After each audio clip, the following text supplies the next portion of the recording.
Welcome back to Tech by Pike. So our video today is based on a request that we got, a number of requests we got since the summer after we reviewed the Razer Blade 14-inch with the RTX 3080. And we've been getting requests to do a comparison between that laptop and the Razer Blade 14-inch with the RTX 3070. I believe it's because the price points are so different. You can get the one with the RTX 3070 for around $21.99 without tax, and the RTX 3080 version you can get for about $27.99 without tax. So there is a $600 to $700 difference there. They both come with the AMD Ryzen 5900HX processor, 16 gigabytes of RAM, 1 terabyte SSD, and then the 165 hertz QHD screen. So nothing changing there. It's really around the performance around the graphics card and the laptop and all that. They both look the same. So we're going to do some benchmarking, we're going to do some comparisons, but first we're going to unbox the one RTX 3070 version, and then we got something else in the mail from Razer to go along with that laptop, and we're going to bring it all to you right now, so let's get into it. Okay, let's open this up here.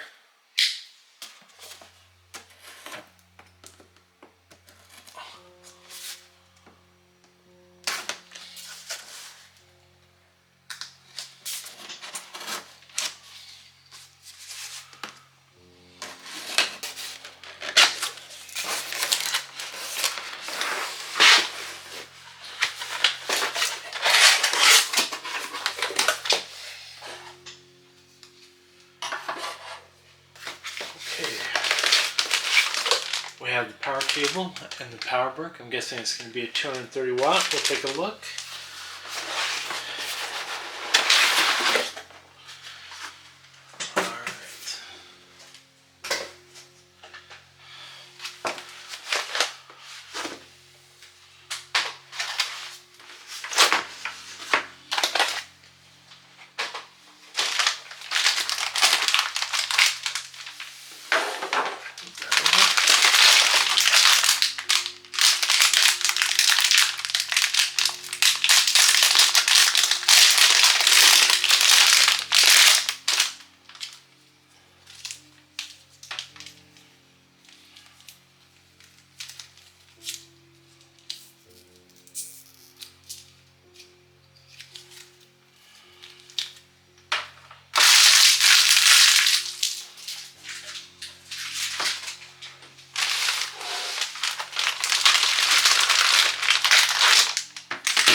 Has the braided cable.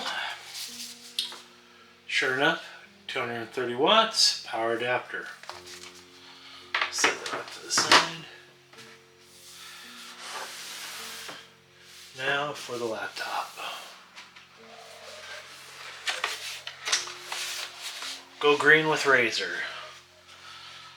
Commitment to sustainability.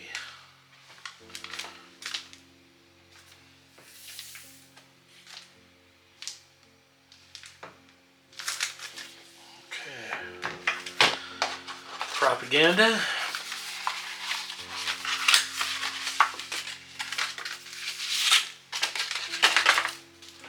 Thank you for choosing Razer.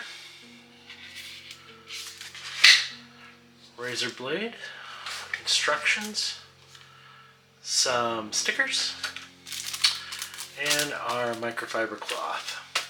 Always nice and handy.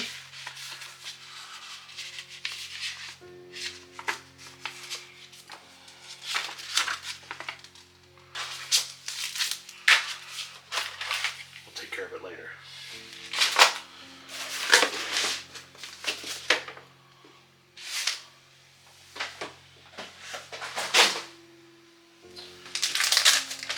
Now the main event.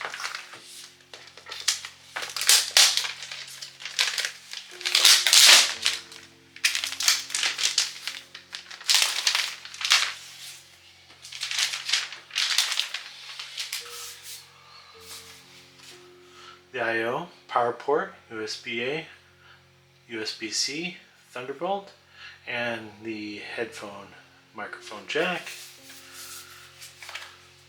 USB-C, USB-A, HDMI, Kensington lock. Okay, so the just like the RTX 30 version of this particular 14-inch gaming laptop, the bottom plate here is secured by 10 T5 screws. And just note that the screws themselves is kind of a softer metal, so they strip really easy when removing and putting the bottom plate back in place. You have the 2 long rubber feet to keep the laptop off the desk for better airflow, and then you got the 2 fans. We're not going to open this up just because I don't trust myself and I think I may end up stripping the screws, but let's go to the website real quick and we'll talk about the internals. Just like the RTX 3080 version, the 15-inch Razer gaming laptops and the 17-inch, the chassis is built out of the CNC aluminum with the anodized finish, has this green serpent logo on the top of the lid here, and it's very, very sturdy. Let's go ahead and open it up. Very little flex until you start getting towards the middle of the lid where the serpent is. The keyboard deck is just as sturdy, no flex whatsoever around the keyboard. The keyboard has great return. I love the Razer Blade keyboards. They're one of my favorites, actually.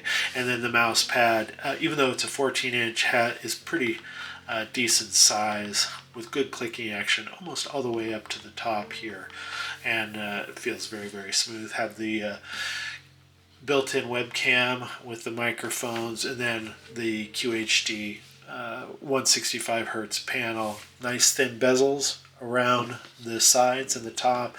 Then you have this larger bezel at the bottom, which I wish they'd shorten up a little bit, but not too bad. Okay, let's see what Razer brought us today.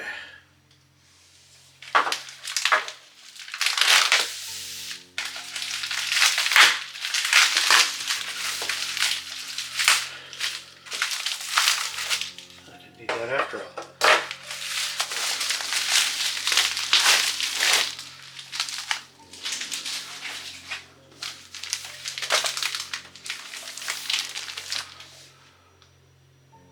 Okay, I'm not sure what this is.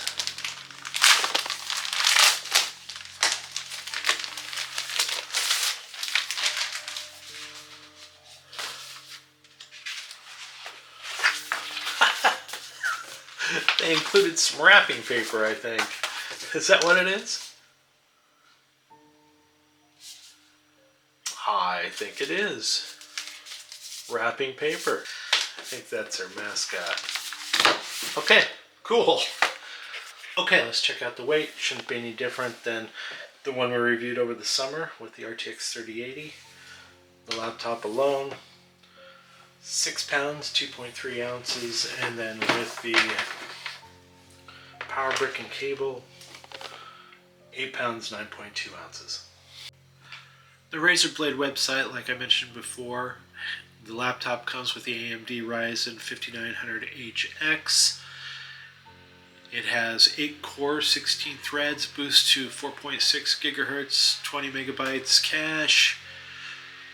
Has the Nvidia, you can get the one with the Nvidia RTX 3080 or 3070, which I both have, but there's also a 3060 version, which I did not get. Has the vapor chamber cooling here. 88 fan blades.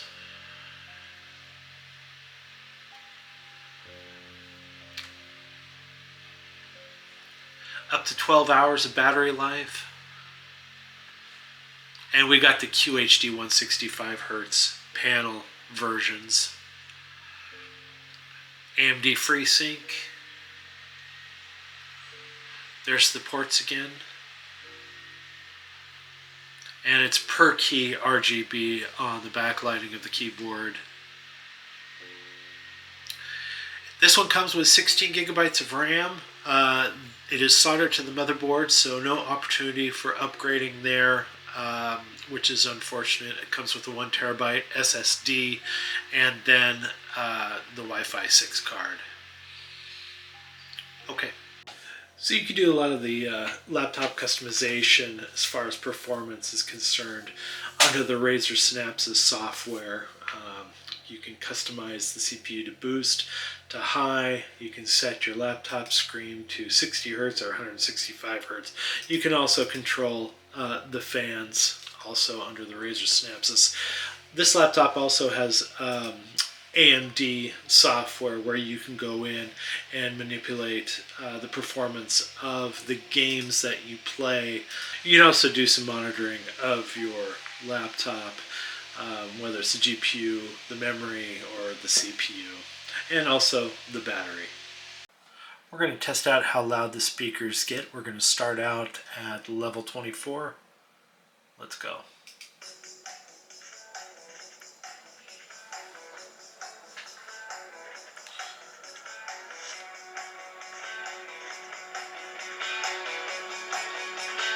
$40. 60. 80. Okay, let's go to max.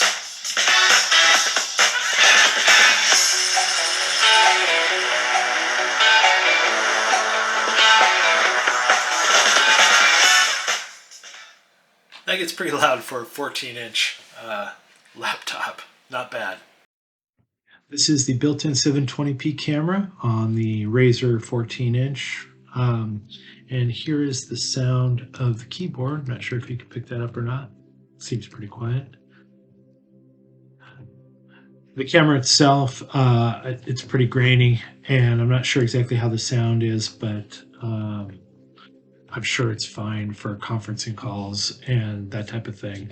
But as far as anything outside of that, I'd say get an external.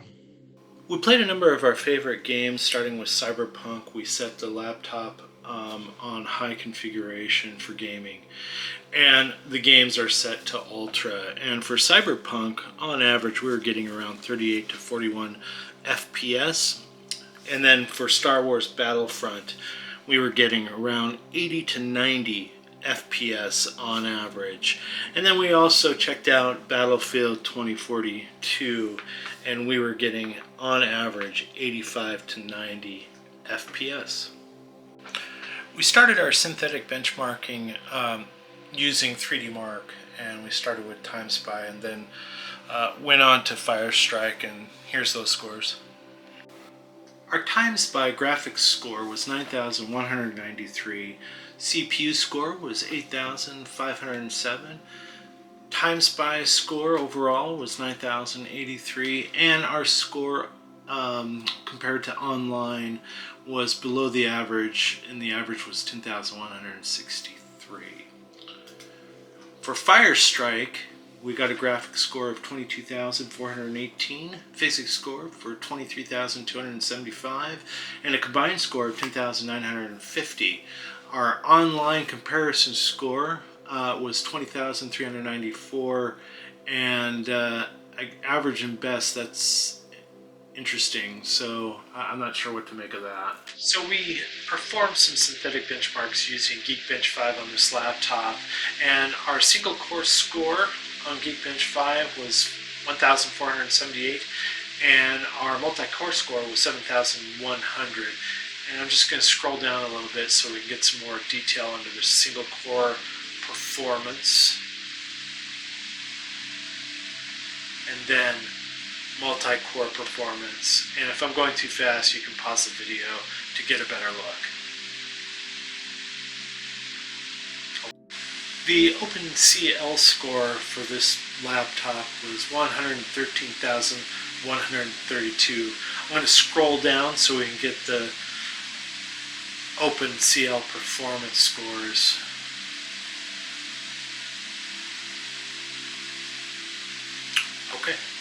So we're going to take a look at our FPS spreadsheet comparison, and we compared this RTX 3070 Razer 14 against other laptops that we reviewed over this year, but then separately we compared it to the Razer Blade 14 with the RTX 3080, and so let's take a look at that now. So we're looking at our spreadsheet here, and we've got the first tab here is Shadows of the Tomb Raider, and the Razer Blade 14 with the RTX 3070 has a max of 163 FPS, average is 86, and it looks like the minimum is 83.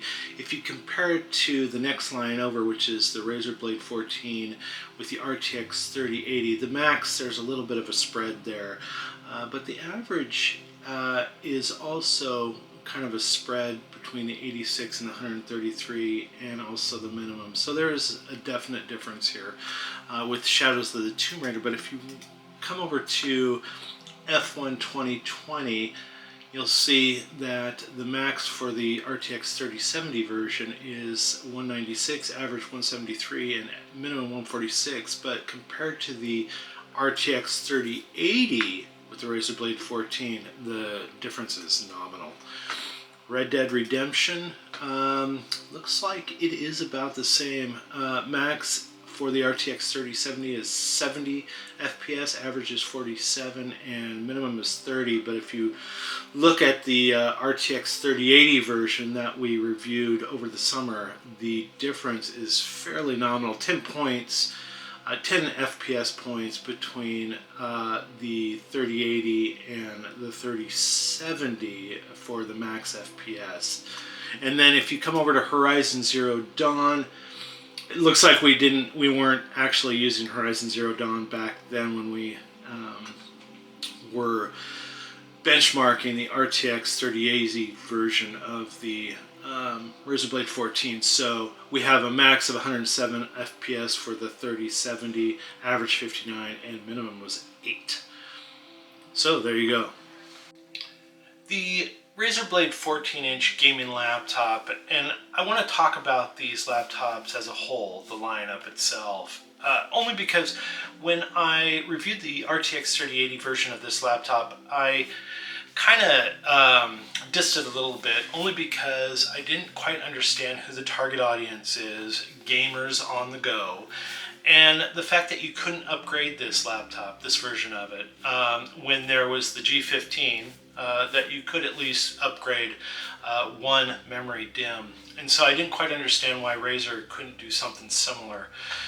Anyway, that being all said, I've had the RTX 3080 version for quite some time, and then now I just got the RTX 3070 version, and I do get it. I get the target audience, the gamers on the go, and I get the fact that this thing is quite a powerhouse. I've really enjoyed having this in the house and being able to use it for a while now.